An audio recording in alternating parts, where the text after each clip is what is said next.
తెలంగాణలో ప్రస్తుతం కవిత తన రాజకీయ ప్రకంపనలు రోజు సృష్టిస్తూనే ఉన్నది. రోజు ఏదో ఒక అంశంతోటి ప్రధాన వార్తల్లో ఉండే ప్రయత్నం చేస్తుంది. అందులో విజయం కూడా సాధిస్తుంది. అందులో ఏమాత్రం సందేహం లేదు. నిన్న రాష్ట్రంలో మేమే ప్రతిపక్షం అని కవిత చెప్తుంది. అంటే రాష్ట్రంలో కాంగ్రెస్ పార్టీ అధికార పక్షంలో ఉన్నది. సో బీఆర్ఎస్ ప్రతిపక్షంగా విఫలమైంది. బీజేపీకి జనాలు అసలు వాటి వైపే చూడట్లేదు. ఇక రాబోయేది మేమే ప్రతిపక్షము అంటోంది. ఎందుకు?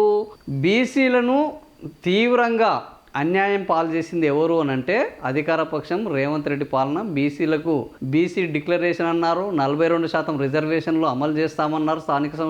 స్థానిక సంస్థల ఎన్నికలు పూర్తయిపోయినాయి. 42% రిజర్వేషన్లు దిక్కు లేకుండా పోయినాయి. బీసీల వాటాను బీసీలు సాధించుకున్నారు తప్ప బీసీలకు రేవంత్ రెడ్డి పాలన చేసింది ఏమీ లేదు. సో అందుకని నిన్న అసెంబ్లీలో పూలే విగ్రహం ఏర్పాటు చేయాలి. జాగృతి ఆర్ కృష్ణయ్య జాగృతి పోరాటం ఫలితంగా బీసీలో చైతన్యం వచ్చింది. సో కాబట్టి బీసీలే ఈ రేపు రాబోయే ఎన్నికల్లో అత్యంత కీలకంగా మారబోతున్నారు.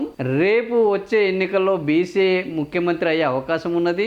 బీసీలతోటే ఇంకా రేపు ఎన్నికల ఎజెండా మారబోతుంది అనే చర్చలు జరుగుతున్న నేపథ్యంలో బీసీ వాదాన్ని తలకెత్తుకున్న తెలంగాణ జాగృతి అధ్యక్షురాలు కవిత ఇక రాబోయే కాలంలో ఇంకా మేమే ప్రతిపక్షము, అధికార పక్షానికి ఈ బీసీ వాదాన్ని సంపూర్ణంగా ఎత్తుకోగలిగింది నేను మాత్రమే, బీఆర్ఎస్ ఎత్తుకోదు, బీజేపీ ఎత్తుకోదు. కాబట్టి బీసీల పక్షాన నేనే నిలబడతాను. కాబట్టి బీసీలకు నేనే నాయకురాలుగా ఉన్నాను. కాబట్టి ఈ రాష్ట్రంలో నేనే ప్రతిపక్షంగా ఉండబోతున్నాను అని చెప్పారు. సో ఇది ఆమె చెప్తున్న మాటలు. ఆమె మరి వెంట బీసీలు ఉంటారా లేదా, ఆమె కలలు నెరవేరుతాయా?